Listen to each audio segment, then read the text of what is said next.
को तालीम का हक दिलाने के लिए तालिबान की गोलियां खाईं। दुनिया ने उन्हें बेपनाह प्यार और इज्जत दी। पाकिस्तान में वो बेगानी क्यों हो गई? तारीख 9 अक्टूबर 2012, जगह मिंगोरा, स्वात घाटी, पाकिस्तान। वक्त करीबन दोपहर के 1 बजे। तालिबान के एक हथियारबंद आतंकी लड़कियों की एक स्कूल बस को रोकते हैं, जबरन उसमें घुसते हैं। बस एक ही सवाल, मलाला कौन है? जुबान से कोई कुछ नहीं बोलता, लेकिन सहमी हुई लड़कियों की नजरें इस नाम वाली लड़की की तरफ घूम जाती हैं। एक बंदूक से गोलियां निकलती हैं। एक गोली उस मासूम लड़की के चेहरे पर लगती है। उसे पेशावर के आर्मी हॉस्पिटल ले जाया जाता है। उम्मीद कम थी, इसलिए एयर एम्बुलेंस से लंदन भेज दिया जाता है। आज ये लड़की महिलाओं, बच्चों के हर हक और हकूक की आवाज है। नोबेल पुरस्कार से सम्मानित मलाला यूसुफजई 12 जुलाई को मलाला 24 साल की हो जाएंगी।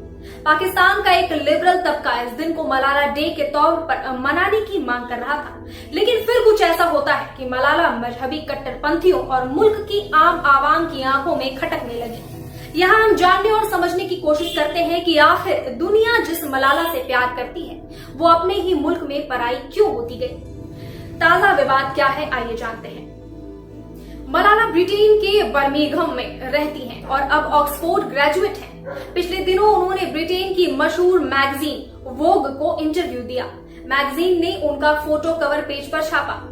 इसमें उन्होंने कुछ ऐसी बातें कह दी जो पाकिस्तान के ज्यादातर लोगों के लिए नाकाबिले बर्दाश्त थी, खासतौर पर शादी को लेकर। मलाला ने कहा, मुझे अब तक यह बात समझ नहीं आई कि लोग आखिर शादी करते क्यों हैं।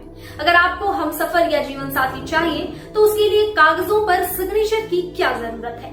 यह पार्टनरशिप क्यों नहीं हो सकती? मलाला की यह बात हवा की मानंद पाकिस्तान पहुंची और बवाल सवाल उठ खड़े हुए। उन्होंने रोमांस और पार्टनर को लेकर भी कुछ बातें की। न्यूज चैनलों पर लानत मलानत होने लगी। 90% को उनकी बातें और तर्क हजम ही नहीं हुई। इनमें मथिरा खान जैसी एक्ट्रेस भी है। मलाला अब बदल गई। जी हाँ, टीवी एंकर फिजा खान ने पिछले दिनों अपने शो में कहा, मलाला बदल चुकी है। एक वक्त उन्होंने लड़कियों की शिक्षा पर फोकस किया। नाइजीरिया के आतंकी संगठन बोको हरम ने स्कूल से 150 लड़कियों को अगवा किया तो उसका विरोध किया। बराक और मिशेल ओबामा समेत कई हस्तियों से मिलती रही, बहुत इज्जत और शोहरत कमाई, लेकिन आज वो जो कर रही है उसे स्वीकार नहीं किया जा सकता।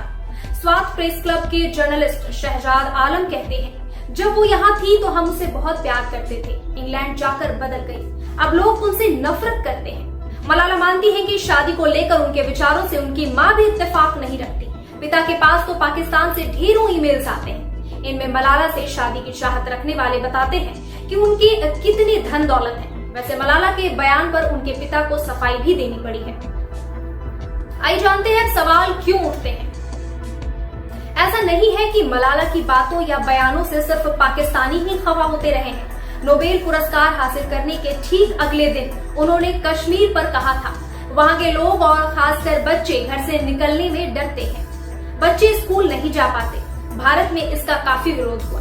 फरवरी 2017 में फॉरेन पॉलिसी मैगजीन ने मलाला को लेकर पाकिस्तानी लोगों से बातचीत की थी। एक यूनिवर्सिटी प्रोफेसर का कहना था, मलाला में कुछ स्पेशल नहीं है। पाकिस्तान में लाखों बच्चों ने मलाला से ज्यादा गंभीर हमले झेले। क्या मलाला ने पाकिस्तान में अमेरिकी ड्रोन हमलों के खिलाफ आवाज उठाई?